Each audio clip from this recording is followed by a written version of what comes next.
Siempre les pido la participación con la videocámara porque es uno de los requisitos de este programa de asesoría por pares para que haya una mejor interacción entre asesor y asesorados. Y bueno, obviamente mi cámara está prendida, me pueden ver, me conocen ya, tristemente a muchos de ustedes no les conozco por la culpa de la pandemia. Bueno, empezamos la última teoría de bioquímica, de su curso de bioquímica. Por fin terminó la tortura, chicos. Bueno, espero que no haya sido una tortura para ustedes, espero que le haya gustado este curso que es muy necesario para su carrera. Lo van a ver repetitivamente estos temas, estos casi bastantes temas, lo que hemos mencionado, lo van a ver en fisiología, en farmacología, en fisiopato, en patología, etcétera, en bastantes cursos. Y bueno, mi objetivo era que se le quede más que nada toda la información posible y que les ayude en estos próximos cursos y en el futuro. Bueno, si tienen preguntas, como siempre, activen su micro, no se queden con dudas, por favor, díganme si no entienden algo, si no llegan a entender bien, si tienen una pregunta con el pasito, con sus pasitos de seminario también, que a veces vienen de los temas de teoría, también pueden hacer preguntas, etc. Ya, empezamos. Empezamos con el tema del ciclo ayuno-alimentación. Esto lo hemos mencionado muchas veces en prácticamente bastantes teorías que hemos visto, en todas las teorías que hemos visto. Este cuadrito que, a ver, puntero, ya tienen hasta la punta de la nariz, tienen con este cuadrito, lo hemos visto varias veces, espero que lo tengan claro y si no lo tienen claro, lo van a tener claro en esta teoría, ¿no? En esta última teoría que vamos a tener. Bueno, el ciclo de alimentación-ayuno o ayuno-alimentación está dividido en 5 fases. No se olviden, 5 fases.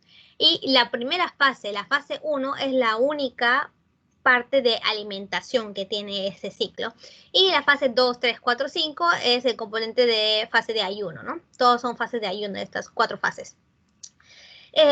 Los que delimitan, el factor que delimita el cambio de fase 1 a fase 2, de fase 2 a fase 3, es las hormonas insulina y glucagón.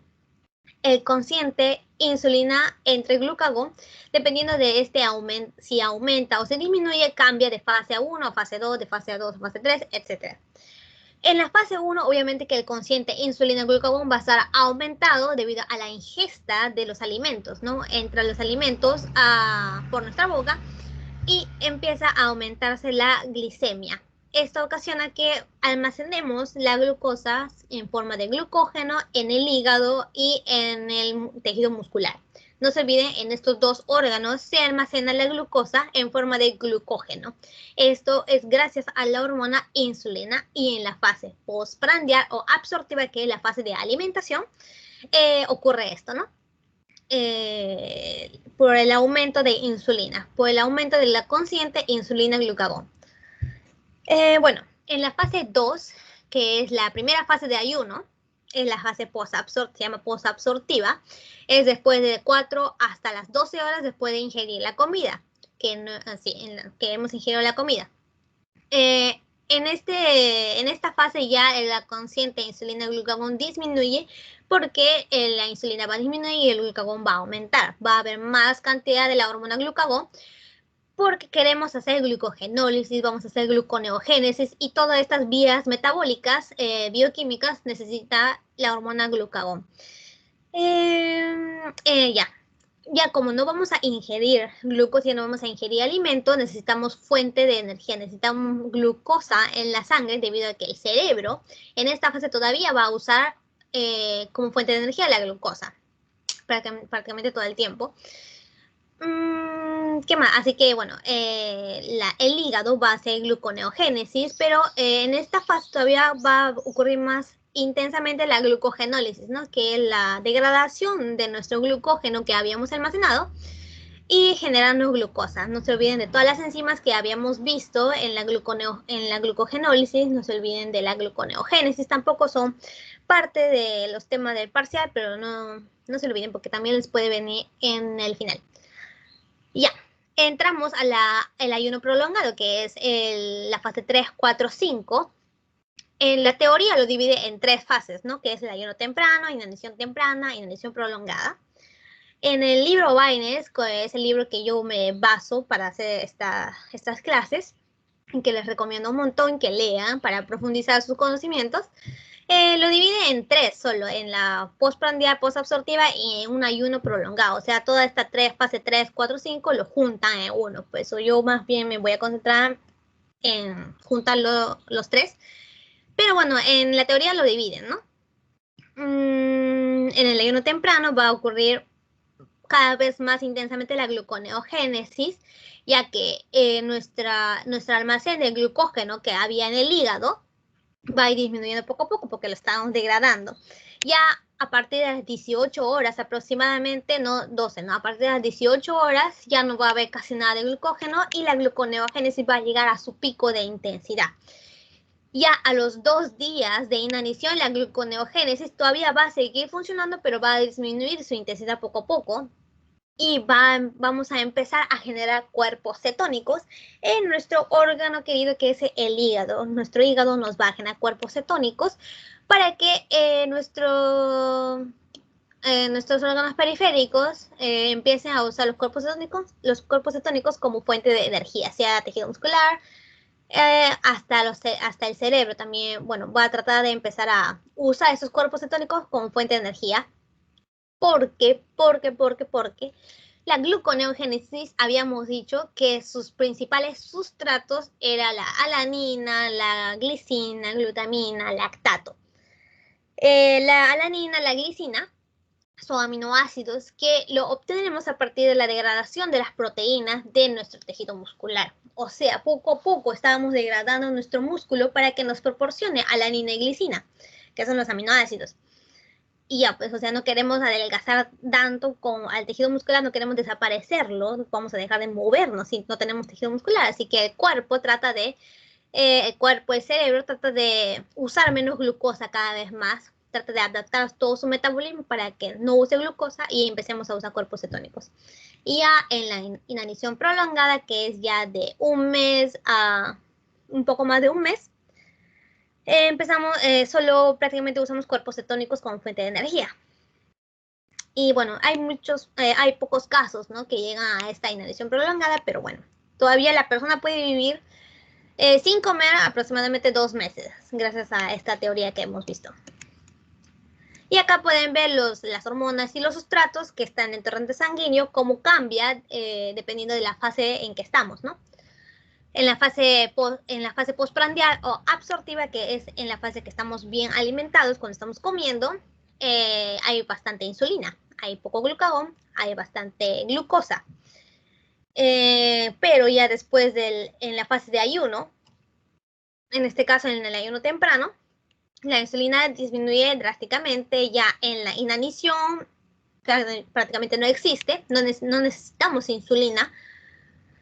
En muchos de los tejidos del organismo que tenemos, el glucagón, por lo contrario, va a aumentar en el ayuno, va a aumentar más en la inanición y se va a estabilizar, ¿no? La glucosa no debe cambiar mucho en las primeras fases de ayuno, así que no cambia mucho en esta fase, ya poco a poco vamos disminuyendo porque nuestra fuente de energía se va a sustituir por los cuerpos cetónicos. Los ácidos grasos también es una importante fuente de energía del hígado, ya que el hígado no puede usar cuerpos cetónicos, usa los ácidos grasos libres que le llegan por el torrente sanguíneo y hace la beta oxidación, ¿no? Por ejemplo, para formar cuerpos cetónicos, para hacer la gluconeogénesis, necesitamos ácidos grasos libres en el hígado para que oxidándolo a estos ácidos grasos genera energía. Por eso va a haber cantidad de ácidos grasos en la fase de inanición a comparación de cuando estamos en la fase postprandial, ¿no? Va a aumentar los ácidos grasos en la fase de ayuno, en el estado de ayuno. Y acá tenemos nuestros 2 cuerpos cetónicos que van a aumentar mucho, va a aumentar aproximadamente 10 veces, 100 veces, en este caso 200 veces más, el beta-hidroxibutirato en la fase de inanición, ¿no? Y obviamente cuando estamos bien alimentados no vamos a tener prácticamente nada de los cuerpos cetónicos porque no los necesitamos. Y acá vamos a ver 3 gráficos que nos proporciona nuestro libro Vines, que también lo pueden encontrar en el Teams. En general, lo he subido el libro Vines. Bueno, es muy tarde decirlo, o sea, ya lo había dicho antes, pero les vuelvo a repetir que tiene el libro para que puedan leerlo cuando quieran, para repasar en sus vacaciones, etc. Ya. Primero vamos a ver qué pasa en todo el organismo en la fase postprandial, o también llamado absortiva, en la fase de alimentación. Primero que nada, los alimentos van a ingresar al tracto gastrointestinal. Esto aumenta la secreción de la insulina. En esta fase va a predominar la cantidad de insulina en todo el organismo. No se equivoquen, acá va a haber bastante insulina, ¿ya? No se equivoquen. Es muy importante esto. Ya, llega por el intestino, se va a absorber la glucosa, se va a absorber los aminoácidos, se va a absorber los lípidos. ¿Se acuerdan? Formando kilomicrones en el caso de los lípidos. La glucosa va a ir por la vena porta, llegando al hígado. Primero se va a ingresar al hígado por nuestro transportador GLUT2, en el caso del hígado.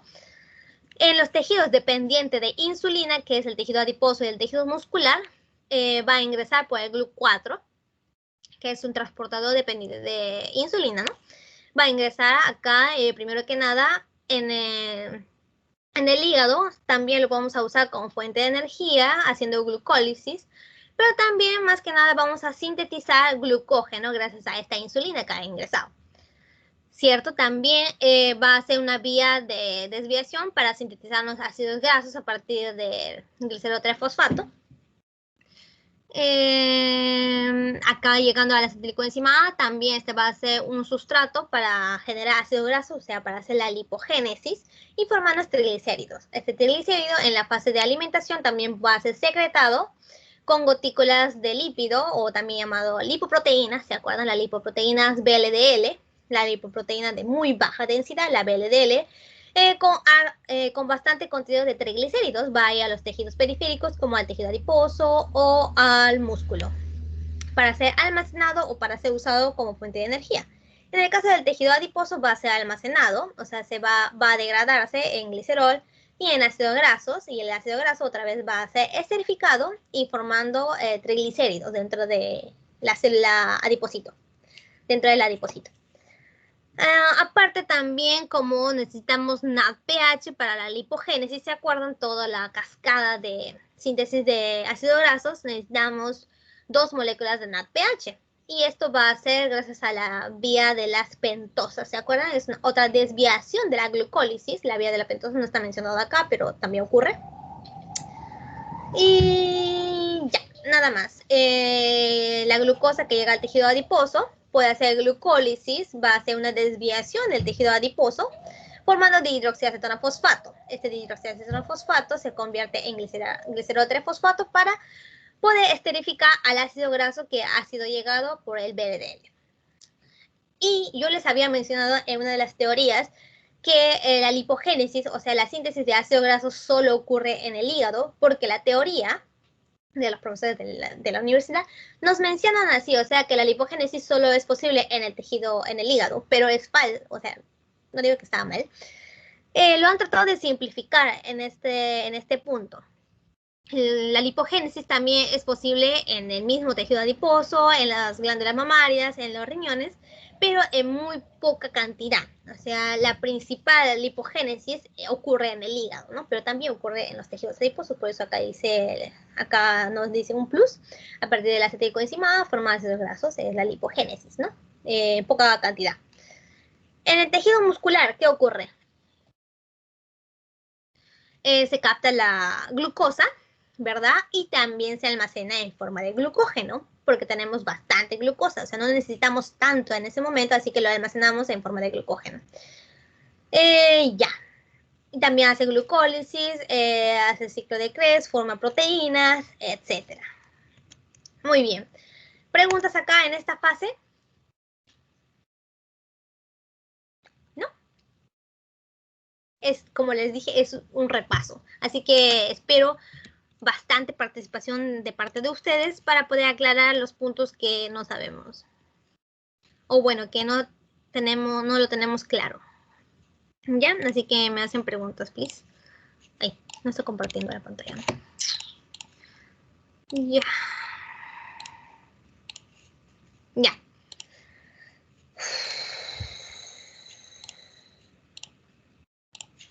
Ya. Acá vamos a ver, ahora ya nos movimos de la fase de alimentación a una fase de ayuno, que es el estado posabsortivo. Es la primera fase de ayuno que vamos a pasar nuestro organismo. Desde el intestino ya no vamos a ingerir prácticamente nada de glucosa porque estamos en ayuno. Nuestra glicemia, o sea, la cantidad de glucosa que está en nuestra sangre, va a depender del glucógeno que va a degradarse por la glucogenólisis a partir, claro, que está en el hígado, ¿no? Va a degradarse el glucógeno por la glucogenólisis y nos va a proporcionar glucosa en la sangre, ¿vale?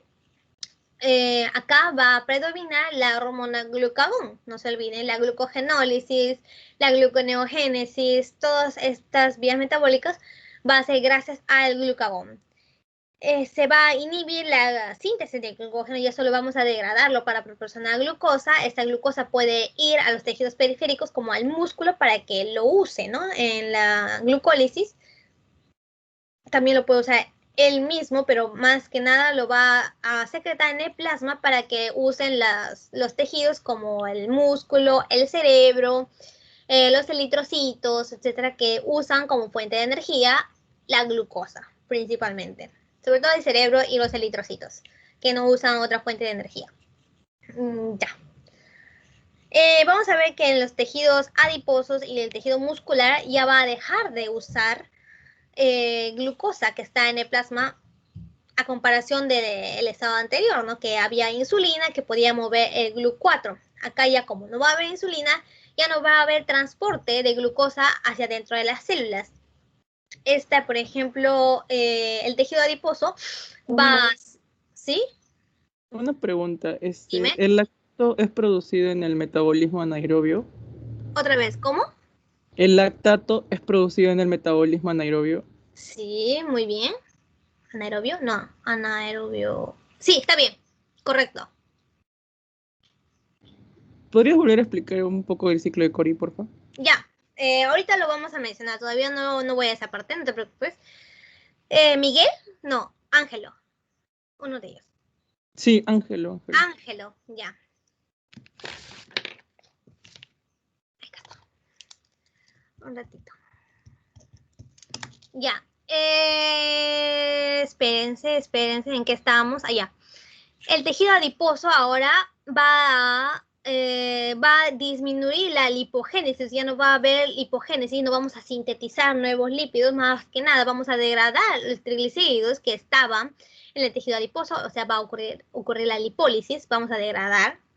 Estos ácidos grasos van a ir hacia el hígado, va a ir hacia el músculo para que sirva de fuente de energía. Para la beta oxidación en el caso del hígado y en el caso del músculo también. Se va a degradar los lípidos en la periferia. También en el tejido muscular vamos a ver que va a haber una oxidación de los ácidos grasos, va a formar acetilcoenzima A y esto va a entrar al ciclo de Krebs, ¿no? Para formarnos ATP, cantidades de ATP. Ya. En el tejido muscular, cuando hace glicólisis anaerobia, en lugar de irse al ciclo de Krebs, que es ya una vía que necesita oxígeno, ¿no? Después de acá viene la cadena transportadora de electrones, que acá necesita oxígeno en esta cadena transportadora de electrones. Para no ir a esta vía que tarda mucho tiempo, y solo producir fácil y rápidamente energía va a ser la glucólisis anaerobia. Y a la hora de hacer glucólisis anaerobia, el piruvato se convierte en lactato.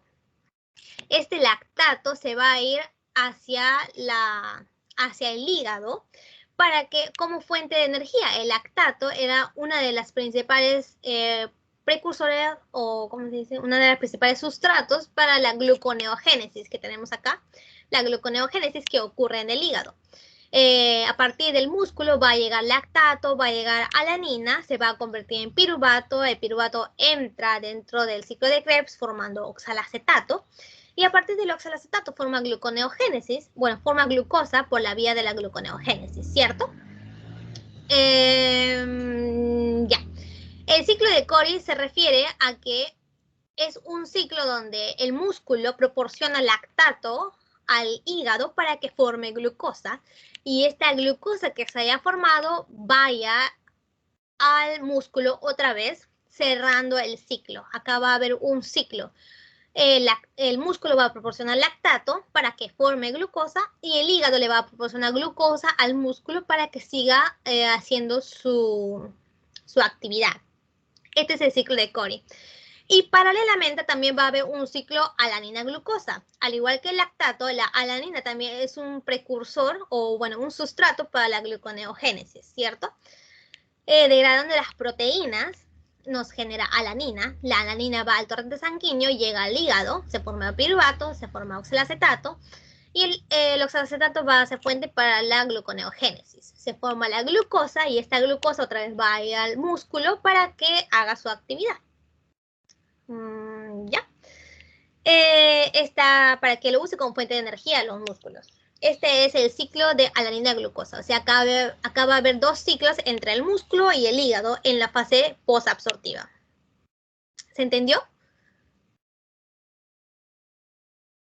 Sí, Ángela, ¿sí? gracias. Ya, Sí. excelente. Muy bien, gracias por tu pregunta. Espero que le haya quedado claro a todos. Ya. Ahora entramos a la fase de metabolismo de ayuno prolongado o también llamado inanición, que junta prácticamente las tres últimas fases, la inanición temprana, la inanición prolongada y el ayuno temprano.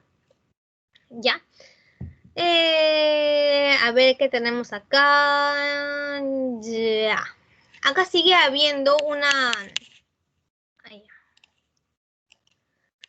Acá sigue habiendo una...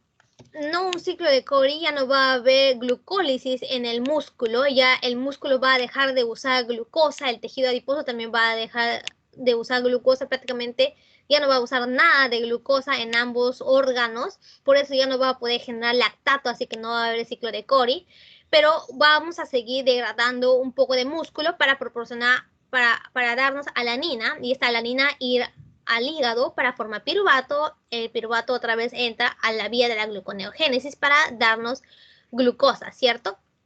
Esta glucosa también puede ir al músculo, pero en poca proporción. Más que nada va a ir a los tejidos que son independientes de insulina, o sea, los tejidos que sí o sí necesitan glucosa, como el cerebro o los eritrocitos. Aparte, a ver, allá, en el tejido adiposo sigue habiendo bastante cantidad de lipólisis. Estos ácidos grasos va a ir hacia el hígado, el glicerol también que ha sido degradado por los triglicéridos, que ha sido generado por los triglicéridos, también va a ir al hígado haciendo gluconeogénesis. El ácido graso se convierte en acetilcoenzima A, pero va a haber una acumulación de acetilcoenzima A porque ya poco a poco vamos a dejar de usar gluconeogénesis como fuente de energía y esto hace que se acumule la acetilcoenzima A en el ciclo de Krebs. Y para eso sacamos el acetilcoenzima A del ciclo de Krebs para formar cuerpos cetónicos. Esta es la generación de los cuerpos cetónicos que hemos visto en una de las teorías. Esos cuerpos cetónicos, el hígado mismo no tiene enzimas para degradar a estos cuerpos cetónicos, por eso tiene que secretar en el plasma y es por eso que en la inanición temprana y en la prolongada va a haber bastante cantidad de cuerpos cetónicos, el acetoacetato y el beta-hidroxibutirato, para que usen los tejidos periféricos como el músculo y poco a poco el cerebro también va a empezar a usar estos cuerpos cetónicos.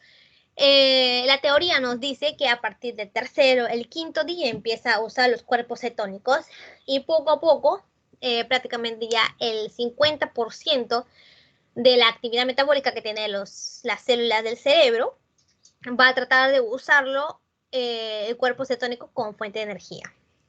Y poco a poco se acentúa esto y ya en la última fase, ¿no? En la fase prolongada, en la fase de inanición prolongada o de tardía, se acentúa esta esta actividad que tiene el cerebro de usar cuerpos cetónicos. Y ya, siempre el hígado va a usar ácidos grasos como fuente de energía de beta oxidación. Poco a poco se va a disminuir la gluconeogénesis, poco a poco ya nos vamos a degradar las proteínas porque nos vamos a quedar sin proteínas. Eso sería todo, creo, en la fase de, o sea, hemos hablado todo sobre el ciclo ayuno, alimentación. ¿Quedó claro? Sí. Ya, ¿preguntas?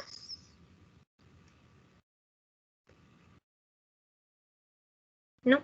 Si no tienen preguntas ahorita mismo porque no pudieron revisar todavía todas las teorías y eso pasa, a mí también me pasa, me pueden hacer preguntas por el WhatsApp. O sea, yo voy a tratar de responderles todo lo antes posible a ustedes por WhatsApp. Si tienen preguntas de esta teoría, de una teoría anterior o si quieren de la primera teoría que hemos visto en el final, no me voy a molestar, no voy a extrañarme porque eso también me pasa a mí, de no poder revisar las teorías en la misma semana. O sea, uno trabaja, uno hace asesorías, tiene tareas un montón y a veces no puede revisar bien las teorías y se le acumula para la última semana antes de finales.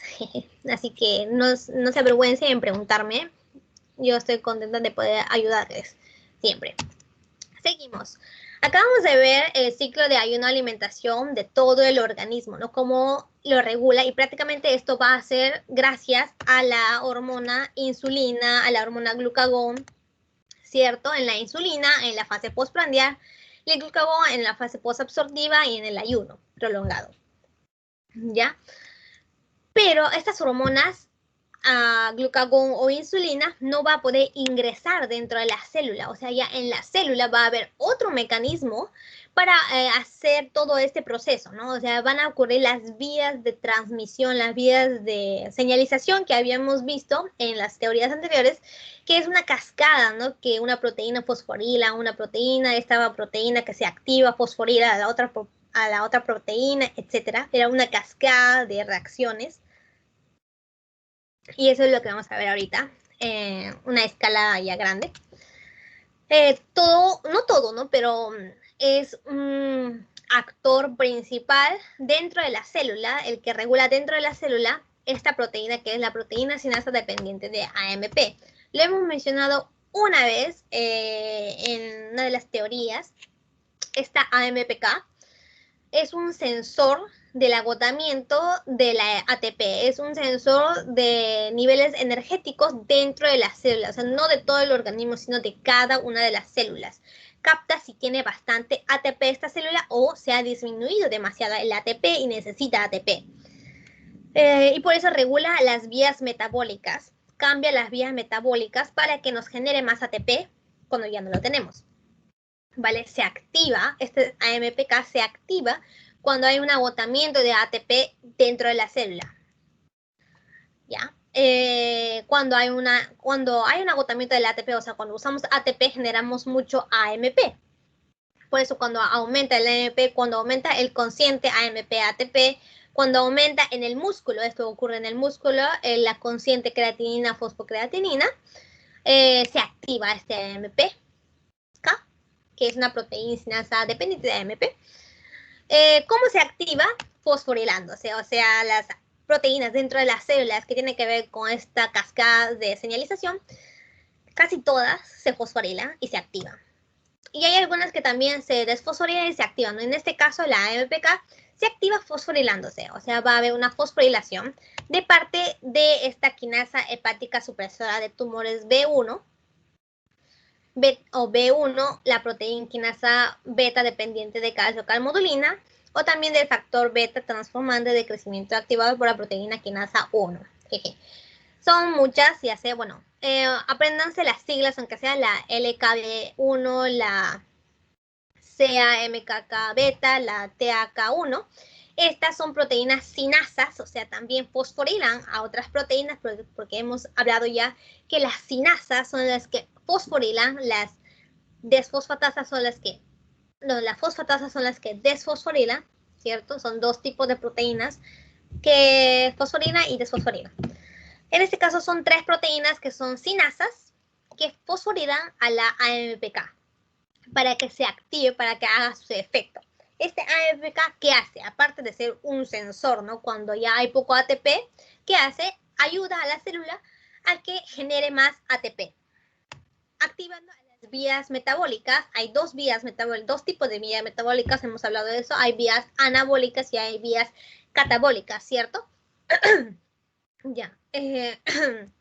Viendo este gráfico, ¿ustedes qué piensan? Que la MPK induce, ¿vías anabólicas o vías catabólicas? Cualquiera me puede participar diciéndome su nombre. ¿El MPK activa las vías anabólicas o vías catabólicas? No importa si se equivocan. Chicos.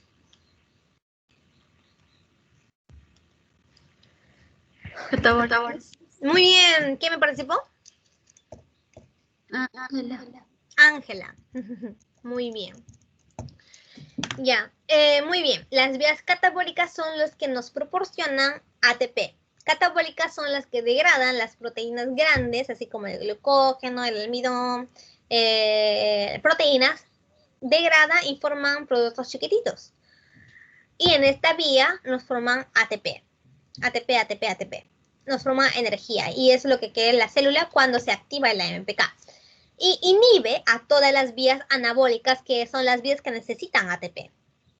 Hace efecto en el músculo, en el hígado, en los tejidos periféricos y también en el hipotálamo, al nivel del sistema nervioso central. Ya.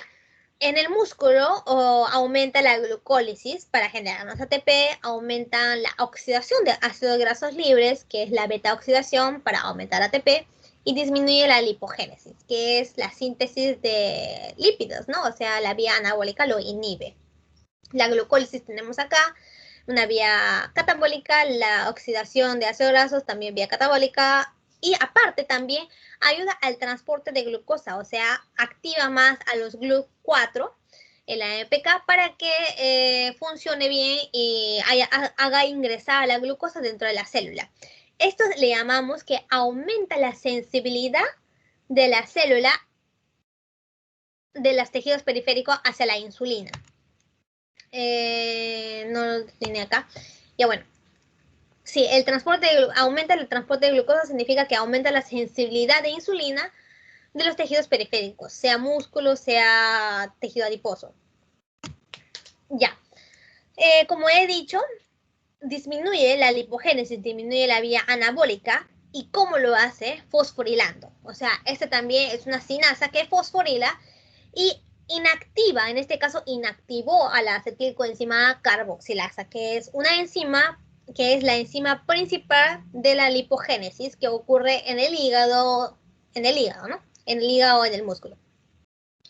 Disminuye la lipogénesis en el músculo o en el hígado. Fosforilando a la acetilcoenzima carboxilasa. Aparte también fosforila y inactiva la HMG coenzima reductasa. ¿Se acuerdan de esta enzima clave en la síntesis de colesterol? O sea, otra vía anabólica, ¿no? Disminuye la vía anabólica inactivando a la HMG coenzima reductasa, la AMPK.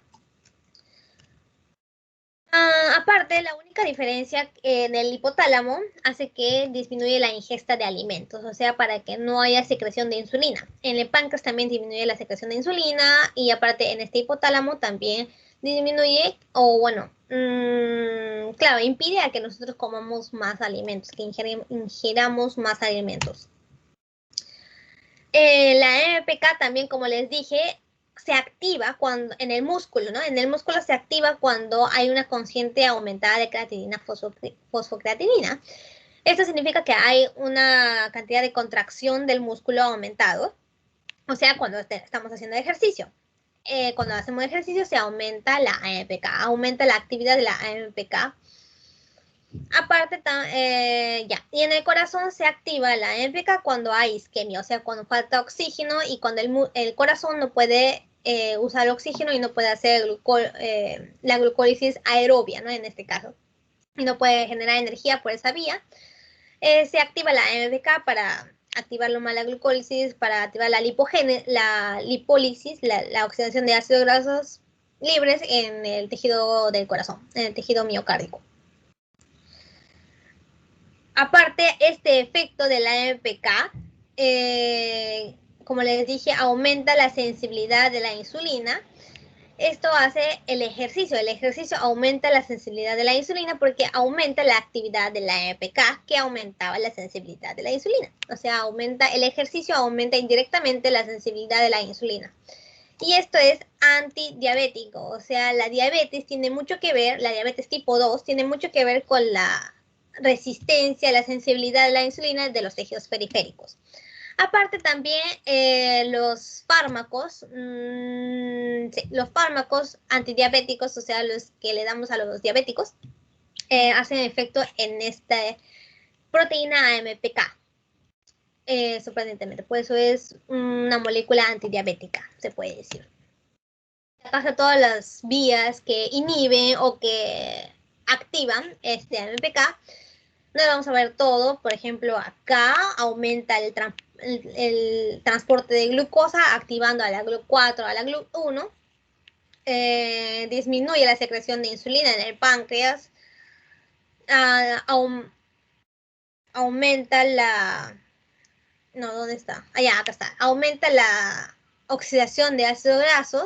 Disminuye la actividad de la acetilcoenzima carboxilasa, hemos visto. Todo lo que es síntesis, todo lo va a inhibir, síntesis también lo va a inhibir, y lo que es degradación, los que nos genera ATP, lo va a activar. ¿Preguntas, chicos?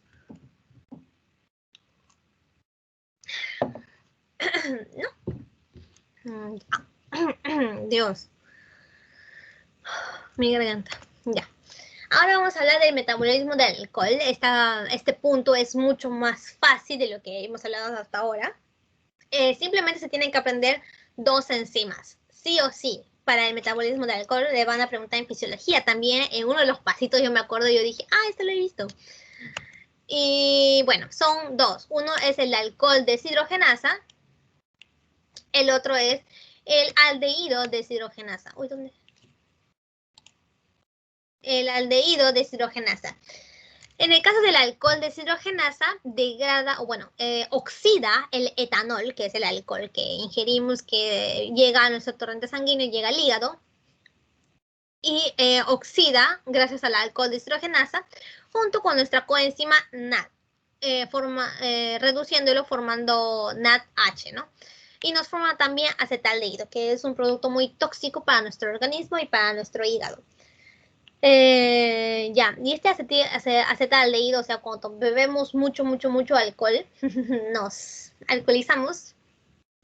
Esos tiempos, ¿no? Que ahorita no hacemos mucho por la pandemia, jeje. Cuando se alcoholiza uno, cuando bebe mucho alcohol, se genera mucho acetaldehído. Y este es lo que nos ocasiona mareos, náuseas, todos los efectos adversos que nos da la ingesta de alcohol. Porque es un producto tóxico, así que no lo podemos dejar así nomás. También se va a oxidar gracias a nuestra enzima acetaldehído deshidrogenasa. Oxida el acetaldehído junto con otra coenzima NAD, formando NADH y acetato, o también llamado ácido acético, ya que ya es un producto no dañino para el organismo. Y estas son las dos enzimas. Simplemente esto ya es todo esto, el metabolismo de alcohol. Alcohol deshidrogenasa y acetaldehído deshidrogenasa. Y bueno, aparte también hay otras vías de degradación o de metabolismo que tiene el alcohol. El principal es a partir del etanol, en el citosol, ¿no? La primera reacción ocurre en el citosol del hepatocito. No se olviden, esta degradación o el metabolismo del alcohol ocurre en los hepatocitos. Primero en el citosol va a ocurrir la primera reacción con el alcohol deshidrogenasa formando acetaldehído. Luego pasa a la mitocondria, entra a la mitocondria y va a haber otra oxidación formando ácido acético y NADH, ¿vale? También hay otras vías alternativas o que los ayudan con muy poca intensidad, ¿no? O sea, la que más degrada el alcohol es esta vía de alcohol deshidrogenasa, acetaldehído deshidrogenasa. Pero también en los microsomas hay isoenzimas de gran familia que se llama citocromo P450. Son isoenzimas. Dentro de esta tenemos al CYP2E1, que es la enzima que degrada al alcohol. También las peroxisomas con poca cantidad también degradan al alcohol con sus catalasas. Pero el principal es esta, ¿no? En la teoría solo les voy a preguntar creo. Allá. Lo malo de esto que ocurre en el hígado cuando ingerimos mucho alcohol es que la oxidación del etanol, como nos proporciona mucha cantidad de NADH y nos disminuye la cantidad de NAD, nos va a cambiar la potencia redox del hepatocito. O sea, va a cambiar la potencia redox porque va a disminuir el NAD y va a aumentar el NADH. Ya. En todas células vamos a necesitar ambas coenzimas, sea NAD o sea NADH. En este caso, como les dije, el etanol va a entrar por el torrente sanguíneo, va a primero hacer efecto el alcohol deshidrogenasa formando NADH, una primera NADH que se sintetiza. El acetaldehído entra a las mitocondrias y gracias al aldehído deshidrogenasa se va a formar acetato. Este acetato se puede ir al torrente sanguíneo o también puede ser fuente para formar acetilcoenzima A. Y bueno, se generó otra molécula de NADH. O sea, va a haber un aumento de NADH y una disminución del NAD. A esto le llamamos alteración del potencial redox del hepatocito, ¿no? Y el hepatocito va a disminuir su cantidad del NAD, pero va a tratar de aumentar el NAD. O sea, va a tratar de generar NAD. ¿Cómo? Una de las formas que tiene es convirtiendo el piruvato en lactato para que nos genere la coenzima NAD y así poder usarlos en otras vías metabólicas como la glucólisis, ¿no? En la glucólisis necesitábamos NAD, en la gluconeogénesis también necesitábamos NAD. Y para generarnos esto, el hígado trata de hacer esto, ¿no? O sea, en la gluconeogénesis, generalmente el lactato que llega a partir del músculo por su glucólisis anaerobia que nos mencionó Ángelo hace un ratito, por la glucólisis anaerobia nos genera lactato y este lactato se va al hígado y se supone que se convertía en el piruvato y nos generaba glucosa. Pero va a ser imposible porque el hígado va a tratar de generar NAD, haciendo lo contrario, ¿no? Con la lactato deshidrogenasa, convierte el piruvato en lactato y nos genera la coenzima NAD. Este lactato, el aumento del lactato va a ir al torrente sanguíneo y se va a formar en ácido láctico y va a ocurrir acidemia, ¿no? Se va a acidificar nuestro torrente sanguíneo, nuestra circulación. Esta vía va a impedir la gluconeogénesis, va a reducir la gluconeogénesis y también nos ocasiona hipoglicemia. Va a disminuir la glucosa, la generación de glucosa por el hígado y por eso va a haber una hipoglicemia. Aparte, otra forma de generar NAD es formando a partir de hidroxiacetano fosfato, generando el glicerol trifosfato. Y esto aumenta la síntesis de triglicéridos y por lo tanto aumenta la formación del VLDL, que son las gotículas de ácidos, de lípidos, que lleva al torrente sanguíneo y esto va a generar una hiperlipidemia. O sea, la ingesta excesiva de alcohol nos ocasiona hipoglicemia, acidosis láctica y hiperlipidemia. 3 cosas. Con esta diapo ya lo tienen completo de este punto. Las 2 enzimas necesarias y lo que ocasiona la ingesta excesiva del alcohol. Hipoglicemia, acidosis láctica y hiperlipidemia.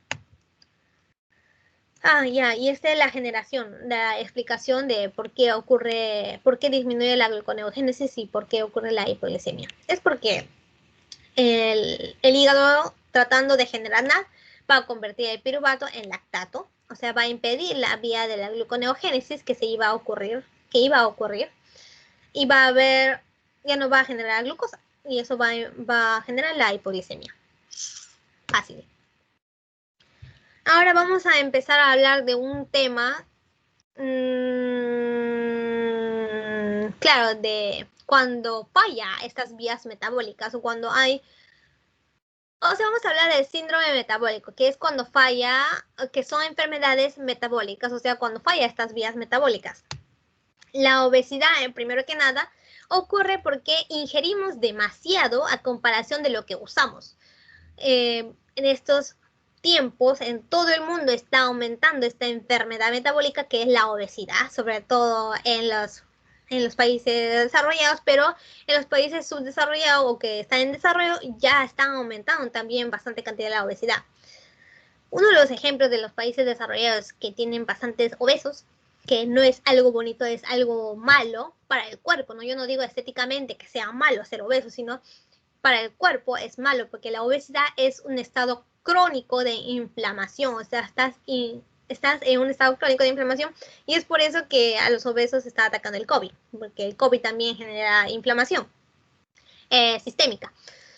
Ya, bueno, un dato extra es que en Estados Unidos podemos ver en Estados Unidos que hay un montón de gente obesa, hay niños con obesidad, está aumentando cada vez más los niños con obesidad, es algo muy malo. Que bueno, están tratando poco a poco de disminuir, pero parece que no están lográndolo. Son como que 5 veces más de mi tamaño. Los adultos, aproximadamente el 35% de la cantidad de la población adulta, son obesos en Estados Unidos y dentro de los niños también el 15-16% aproximadamente de la población de los niños también son obesos, o sea, tienen obesidad infantil, algo muy peligroso. ¿Por qué? Eso lo vamos a ver ahorita. Como les dije, la obesidad ocurre porque tenemos una disponibilidad de alimentos de gran cantidad calórica, o sea, mucha ingesta de carbohidratos, una excesiva ingesta de carbohidratos, y el sedentarismo. Ocurre por el sedentarismo porque no hacemos actividad física. Los juegos también son ya videojuegos, juegos en celulares, y no va a haber actividad física, y por lo tanto no vamos a degradar a estos nutrientes, no vamos a usar estos nutrientes como fuente de energía. Y se acumula, siendo grasas, en forma de grasa. La obesidad tiene una alta relación, o tiene una estrecha relación con la ingesta de fructosa, que es un tipo de carbohidrato. Hemos visto, es la fructosa, ¿no? A diferencia de la glucosa, que se metabolizaba de una forma, hemos visto que la fructosa se metaboliza de otra, se metaboliza de otra forma, sin control dentro de los hepatocitos. La ingesta de fructosa está muy relacionada con la obesidad porque hemos visto que la glucólisis está regulada por 3 tipos de enzimas prácticamente y mayormente por la fosfofructoquinasa 1. ¿Se acuerdan? La primera regulación es la glucoquinasa, la fosfofructoquinasa 1. Y después al final tenemos la piruvatoquinasa que está por acá, ¿no? La última enzima reguladora de la glucólisis. En este caso la fructosa puede ingresar a la vía glucolítica, pero a partir de gliceraldehído 3-fosfato, o sea, en este punto de la vía glucolítica. O sea, no va a estar regulado por la enzima fosfofructoquinasa 1. Eso es malísimo, porque cuando ingerimos mucha glucosa, cuando ingerimos mucho pan, mucha harina, nuestro hígado puede regular, dejando de hacer mucha glicólisis para que no aumente la actividad del ciclo de Krebs, ¿no? En cambio, gracias a esta enzima fosfofructoquinasa 1, en cambio la fructosa, como entra a este nivel, ya no va a ser regulado por la fosfofructoquinasa 1 y va a seguir entrando y entrando y entrando y va a ejercitar demasiado al ciclo de Krebs. El ciclo de Krebs trata de evitar esto para que no se malogre su ciclo de Krebs y excreta el citrato fuera de la célula, fuera de la mitocondria. Este citrato va a convertirse en acetilcoenzima A y va a formarnos lípidos, va a formarnos triglicéridos y fosfolípidos, y esta es el inicio de la generación de alta cantidad de lípidos y la obesidad. ¿Vale? O sea, por eso la ingesta de la fructosa va a estar relacionado con la obesidad. Estos lípidos que se han generado en el hígado, ¿no? Que se han generado en el hígado, va a formar las gotículas que les he mencionado, que es el VLDL. Esto va a ir se van a transportar a los tejidos periféricos como al tejido adiposo y al tejido muscular para que se almacenen. Y poco a poco se almacena. La obesidad significa el aumento de los adipocitos, o sea, de las células de la grasa, y el aumento del contenido de cada uno de los adipocitos, del contenido de triglicéridos, o sea, aumenta los triglicéridos dentro de los adipocitos, o sea, todo eso es la obesidad. Aparte, la ingesta de fructosa lo que ocasiona es una excesiva ingesta de fructosa, lo que nos ocasiona es la degradación del ATP. Y cuando degradamos el ATP, hemos dicho que nos genera mucho AMP o ADP, que son nucleótidos, que son la adenosina difosfato y la adenosina monofosfato, que es el derivado del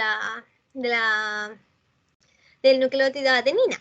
¿Se acuerdan que la adenina y la guanina, que son las purinas dentro de los nucleótidos, las purinas cuando se degradan, cuando se metabolizan, nos forman ácido úrico, y esto es lo que ocasiona también la ingesta harta de fructosa.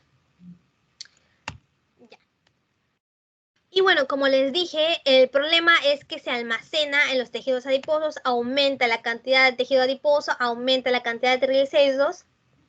Y estos adipocitos, ustedes piensan, o bueno, yo también pensaba, ¿no? Que era un tejido estable, ¿no? O sea, que almacenaba energía y ya terminaba su trabajo, pero no. Estos adipocitos también son órganos, es un órgano activo endocrino, así como el páncreas que secreta insulina, así como la tiroides secreta hormonas tiroideas, etc.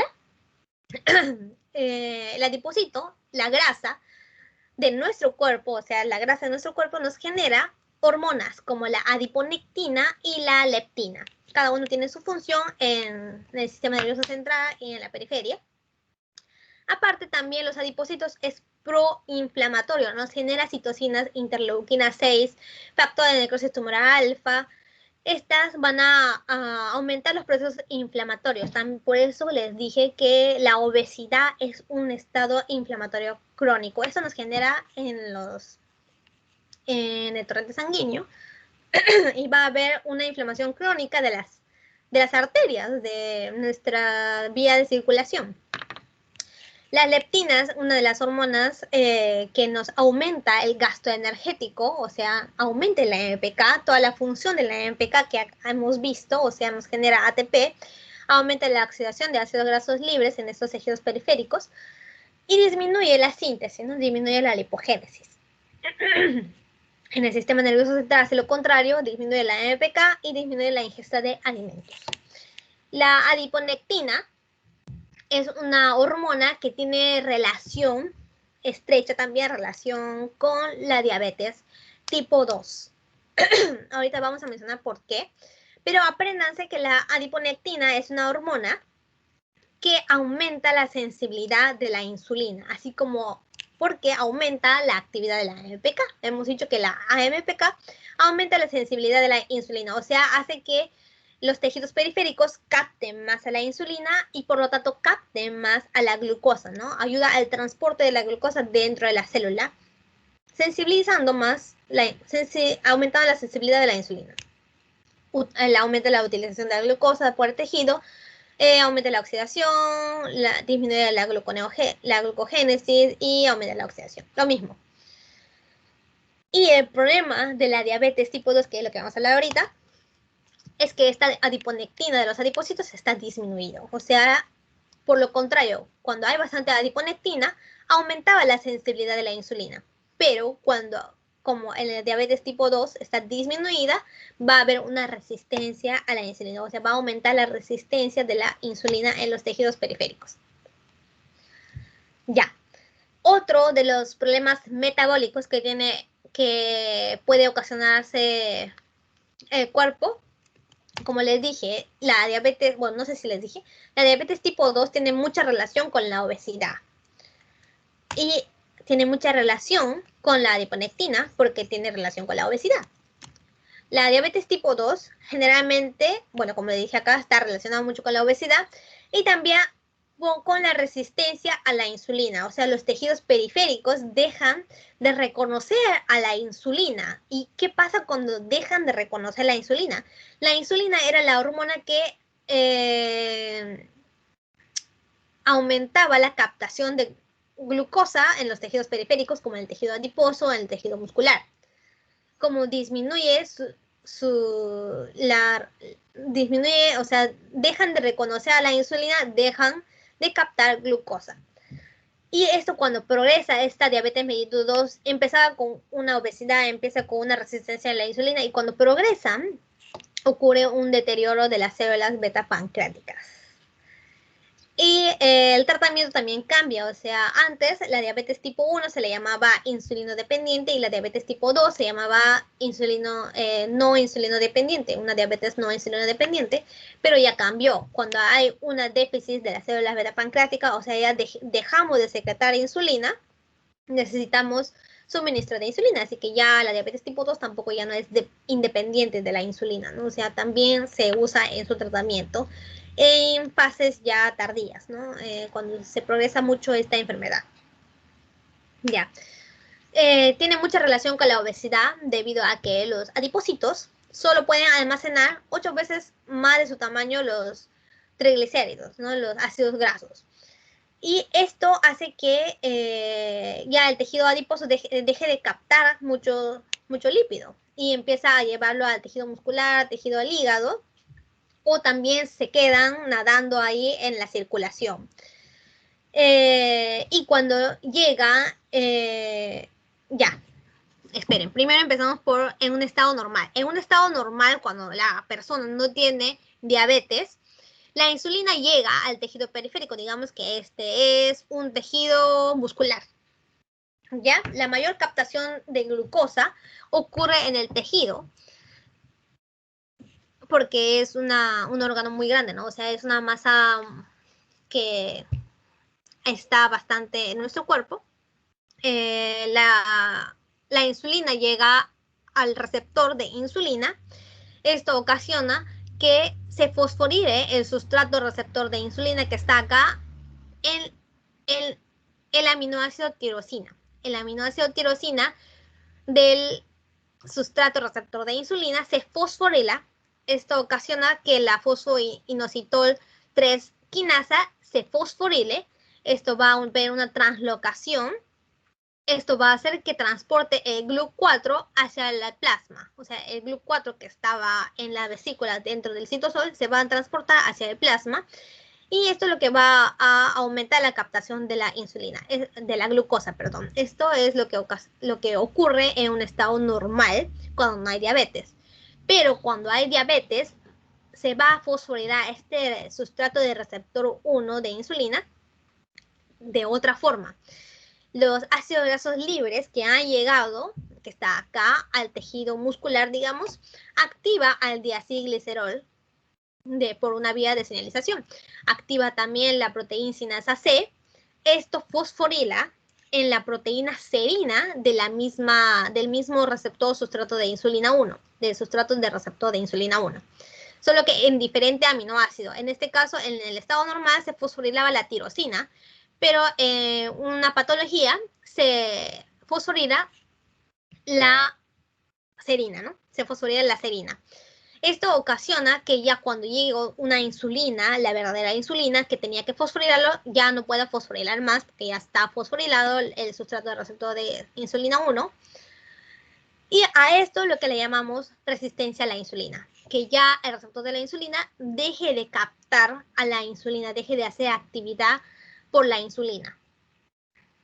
Y este es el estado del diabetes tipo 2, que está muy relacionado con la obesidad, con el acúmulo de adipocitos, con el acúmulo de lípidos, y por la deficiencia de nuestra hormona adiponectina, que hemos mencionado hace un ratito. Esa es la diabetes tipo 2, chicos. Y bueno, hemos estado hablando de los enfermedades metabólicas como la obesidad, la diabetes tipo 2, Aparte tenemos también la hipertensión arterial, si le suma estos tres son el síndrome metabólico. Según el libro de Baines, hay un montón de formas de clasificar el síndrome metabólico, hay muchas definiciones del síndrome metabólico. Una de ellas es esta, ¿no? Que está en el cuadrito naranja. Son una serie de desórdenes o anomalías metabólicas que en conjunto se consideran un factor de riesgo para desarrollar diabetes o enfermedades cardiovasculares. Ese es lo peor, que todos estos síndromes metabólicos, la obesidad, la diabetes tipo 2, la hipertensión arterial, hace que pueda ocurrir, acá dice, un estado de inflamación crónica en todo nuestro cuerpo. Ocurre aterosclerosis, que puede obstruir a las arterias. Imagínense si se obstruye una de las arterias chiquititas del cerebro, una de las arterias que nutren al corazón, ocurre infarto cerebral, infarto en el corazón. Esto es lo que queremos evitar, por eso queremos evitar este síndrome metabólico. El síndrome metabólico, en conjunto tenemos, son alteraciones metabólicas que están constituidas por los siguientes puntos. La obesidad central, podemos ver que el señor acá que tiene síndrome metabólico, tiene una obesidad central acá en las vísceras. Este parámetro se puede medirlo con, no sé cómo se llama, se puede medir el abdomen.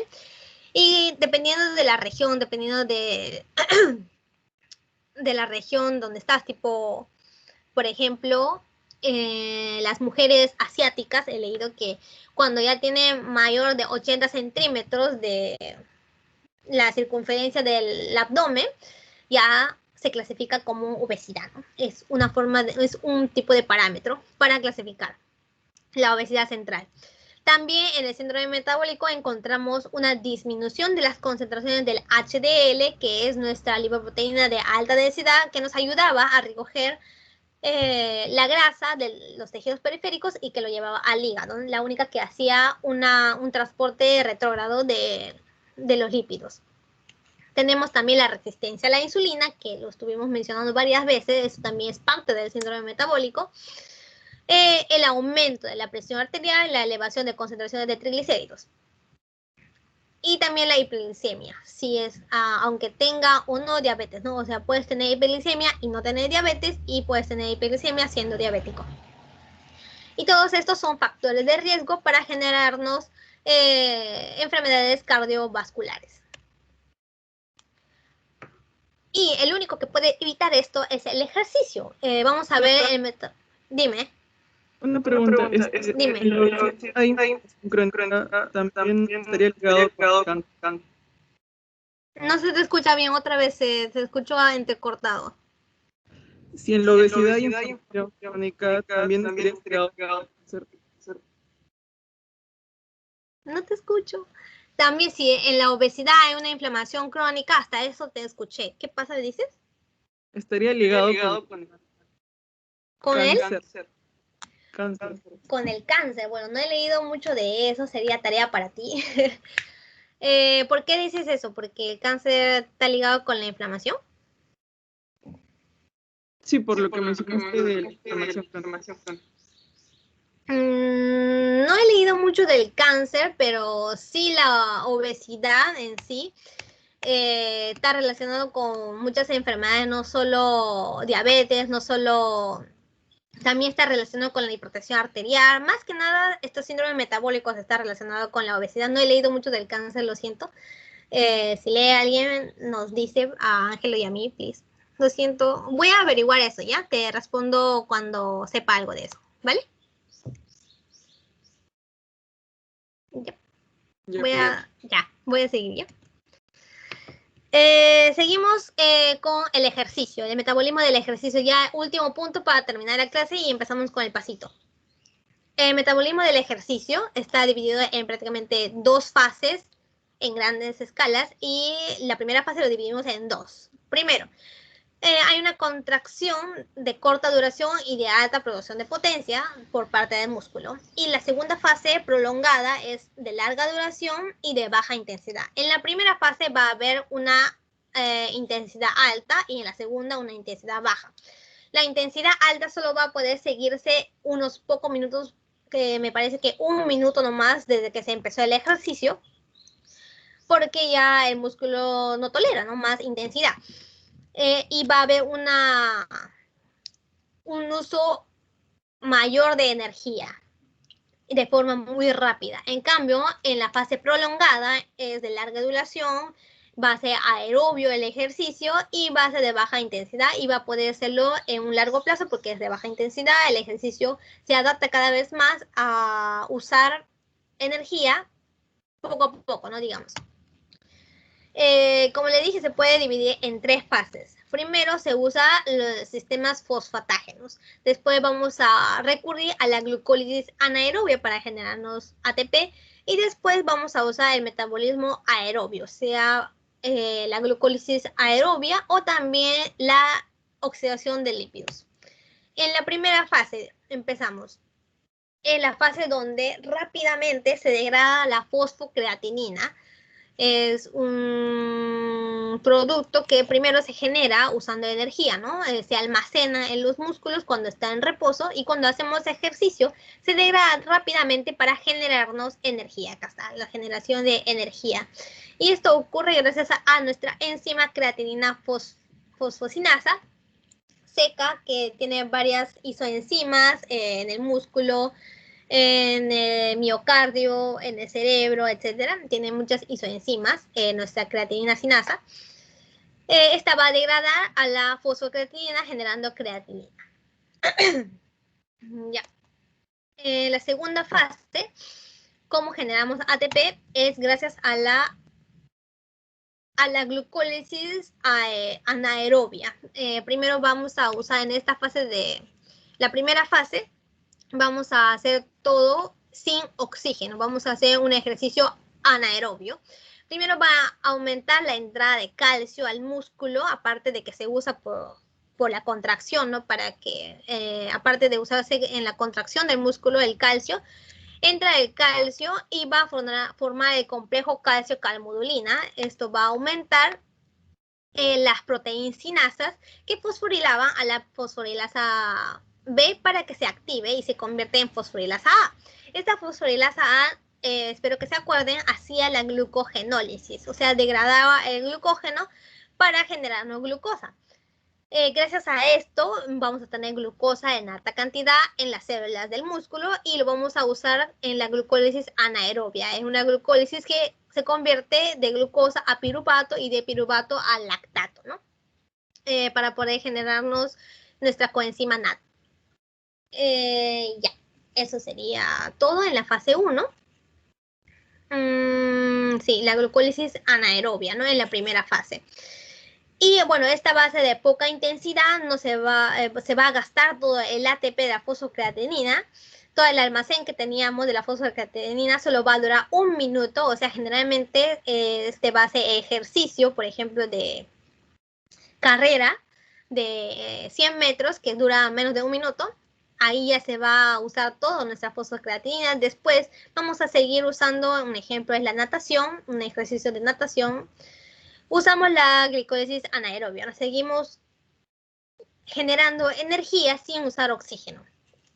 Ahora, poco a poco, el cuerpo, bueno, los músculos se van a adaptar para generar ATP usando oxígeno. Primero vamos a usar la glucólisis aerobia, o sea, la glucólisis que llega al piruvato, después el piruvato se entra al ciclo de Krebs y del ciclo de Krebs va a la cadena transportada de electrones. Primero vamos a usar la glucólisis aerobia a partir de la glucosa que hemos generado por el glucógeno o también la glucosa que nos proporciona el hígado, ¿no? Por la gluconeogénesis.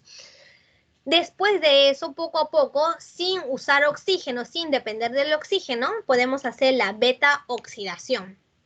La oxidación de los ácidos grasos va a ser la fuente principal de energía en el músculo durante un ejercicio prolongado. Se va a adaptar, por ejemplo, en una maratón, que ya es un ejercicio de un largo tiempo. Vamos a usar los ácidos grasos ante nuestro cuerpo. O sea, acá tenemos el dato, cuando queremos adelgazar, cuando queremos bajar el tejido adiposo de nuestro cuerpo, en lugar de hacer pesas, ¿no? En lugar de hacer un ejercicio de alta intensidad, tenemos que hacer un ejercicio prolongado de más de 20 a 30 minutos para que nuestro músculo empiece a usar los ácidos grasos de nuestro nuestro cuerpo. Si es que no hacemos un ejercicio de más de 20 a 30 minutos, no usa el tejido adiposo, simplemente está usando el glucógeno que tenía en su almacén. La beta-oxidación. Y nada más, efectos que nos ayuda en los ejercicios es, como habíamos dicho, aumenta la sensibilidad de la insulina. Aparte, también aumenta la cantidad de HDL. Esto no lo menciona en la teoría, pero es un dato importante, me parece, para contrarrestar el síndrome metabólico, ¿no? Más que nada, porque en el síndrome metabólico se disminuye el HDL. En cambio, con el ejercicio también hay un estudio que dice que aumenta el HDL. O sea, el ejercicio es muy bueno, aunque estemos estudiando, aunque no tengamos prácticamente nada de tiempo, siempre es bueno tratar de hacer, aunque sea un poco de ejercicio a la semana. Y bueno, empezamos con el pasito. Lo siento, no he hecho el forms. Creo que hay preguntas. ¿Me han escrito o no me han escrito? Ya. En este caso voy a tomar asistencia, tomando captura de los participantes de ahorita. Los que se quedan, vamos a dar el pasito en forma participativa, como hemos hecho en la clase de repaso que hemos tenido para el parcial. A ver, espérenme un ratito para tomar captura. No se vayan, no se vayan, no se vayan, no se vayan. Francesca. Ya. Creo que ya se tomó de todos. Ya. Empezamos con el pasitos. Traten de participar para saber que están, que existen. Me hablan por WhatsApp o también me pueden hablar, de preferencia por WhatsApp, porque lo puedo tener acá, o sea, yo lo tengo mi celular acá. Les puedo responder si está correcto o no. O si no pueden, si no me tienen agregado en el WhatsApp, pueden escribirme por el mensaje. Ya, pueden escribirme por el mensaje del Teams. Ya, empezamos. Señale la expresión correcta. Les doy un minuto para que piensen y me empiecen a responder por el WhatsApp. 1. El alcohol deshidrogenasa convierte el alcohol en glicerol. 2. La ingesta de alcohol produce hiperglicemia e hiperlipidemia. 3. Cuando se ingiere alcohol, el piruvato se convierte en lactato en el hígado. 4. El síndrome metabólico se caracteriza por alto nivel de HDL y baja presión arterial. 5. Durante el ejercicio anaerobio se usa preferentemente ácidos grasos.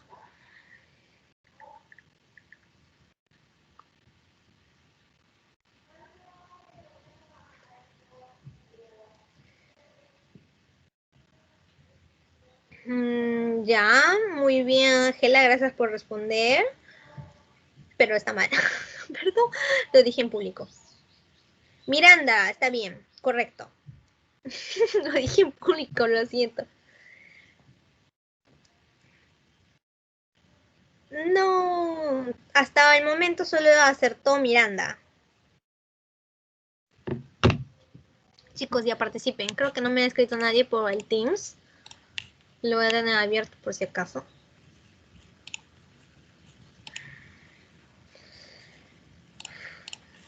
Cuando ya me responde la mayoría, empezamos a resolver. Hace la resolución, ¿ya?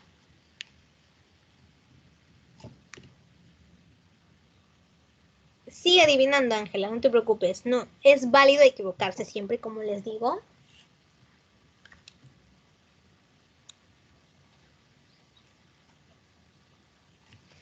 Muy bien, Nicole, Annie Nicole, correcto. Miguel también correcto. Astrid, correcto. ¿Se ve la respuesta?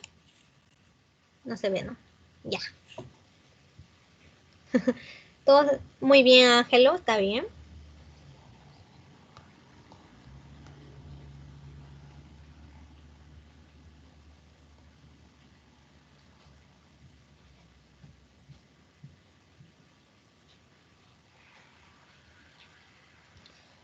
Ya creo que todos respondieron.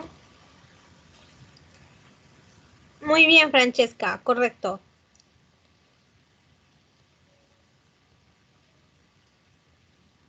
Ya. Empezamos a resolverlo. A ver, ¿quién me puede participar? ¿Quieren participar? No quieren participar. ¿Quieren terminarlo ya rápido? Jeje. Ya. Veamos, uno por uno. Correcto, era la número 3. Este era lo correcto. Cuando se ingiere alcohol, el piruvato se convierte en lactato en el hígado. Muy bien, y es por eso que se ocurre la acidosis láctica. Ese es el problema de la ingesta, uno de los problemas de alta ingesta de alcohol. El alcohol deshidrogenasa convierte alcohol en glicerol falso. Lo convierte en... ¿Qué convertía? Acá está. El alcohol deshidrogenasa convierte el alcohol en acetaldehído. La ingesta de alcohol produce hiperglicemia falso. Ocurre hipoglicemia porque inhibe la gluconeogénesis que hacía el hígado. El síndrome metabólico se caracteriza por altos niveles de HDL falso. Disminuye el HDL y por lo tanto se acumula el LDL o los lípidos en las arterias, se acumula en los tejidos periféricos y eso es lo que nos ocasiona aterosclerosis. Y hay una alta presión arterial, no hay baja. Lo cambié, ya. Durante el ejercicio anaerobio, o sea que no usamos oxígeno, no usamos ácido graso, o sea, durante el ejercicio anaerobio es el uso de la fosfocreatinina o de la creatinina fosfato también se llama, y de la glucogenólisis o de la glucólisis anaerobia, ¿no? No, el ácido graso ya es en una fase aerobia cuando usamos oxígeno. Ya.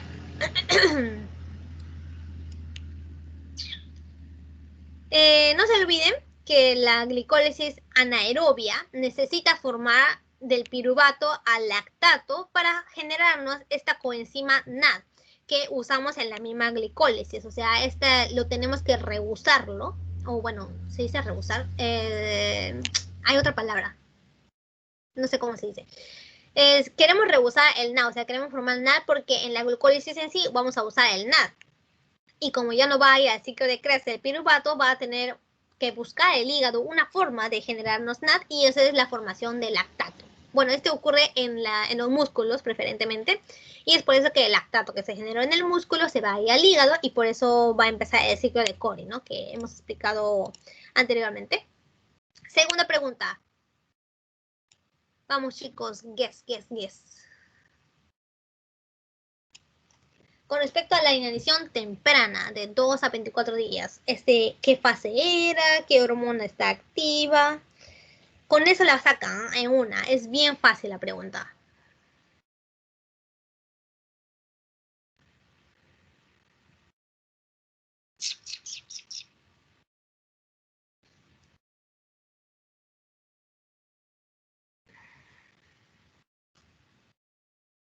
Uh-huh.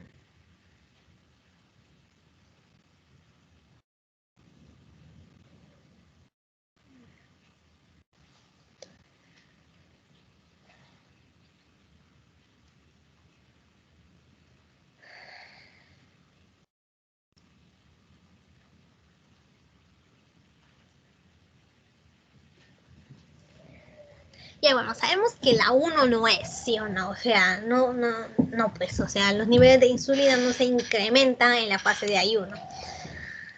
¿Qué ocurre en la fase 4? En la fase 4.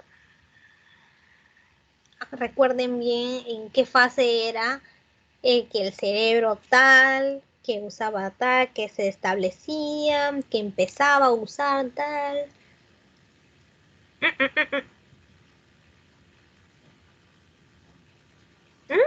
Creo que Miguel está en lo correcto.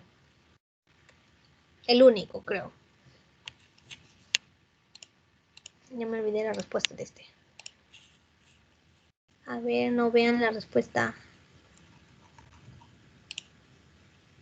No. Ya me confundí. Todos están bien. Francesca, no. Nicole.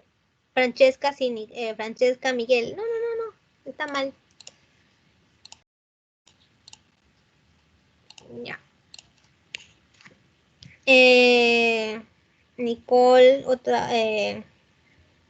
Annie Nicole. Qué triste. Ángelo, bien. Miranda, bien. La segunda respuesta, ¿no? Muy bien, esta estábamos creo que entre la 3 y la 4. Un ratito. Entre las 3 y la 4. La respuesta era la 4. El cuerpo cetónico, el cerebro empieza a usar el cuerpo cetónico en el tercer a quinto día, no en el 10º. Y ya en el 20º día, o sea, en esta fase ya en la última parte, ya se acentúa, ¿no? O sea, ya empezamos a usar, bueno, el cerebro empieza a usar preferentemente a los cuerpos cetónicos. Y como les dije, en esta fase de ayuno no va a haber aumento de insulina, no se sintetiza ácidos grasos, no usamos ATP, vamos a tratar de generar ATP por donde sea. En el quinto día de ayuno, el glucógeno hepático mantiene la glicemia, falso. El glucógeno hepático ya a las 18 horas aproximadamente ya se termina, ya no va a generar más glucosa, el glucógeno hepático, ¿no? La respuesta era la 4. Creo que es muy ambigua, ¿no? O sea, debería ser esto más drástico, de decir 20 y 20 acá también, para decir que se acentúa en el 20º día, ¿no? Pero bueno, es un examen del final, obviamente, que me tocó a mí. No sé si lo hice bien, fíjate. Ya, segunda pregunta. Tercera pregunta. Son 5 preguntas nomás, chicos, así que rapidito nomás. Tercera pregunta. La MPK, hemos hablado de la MPK. ¿Qué hacía? ¿Qué ocurría? ¿Quién lo activaba? Vamos. Creo que ya dejo de grabar.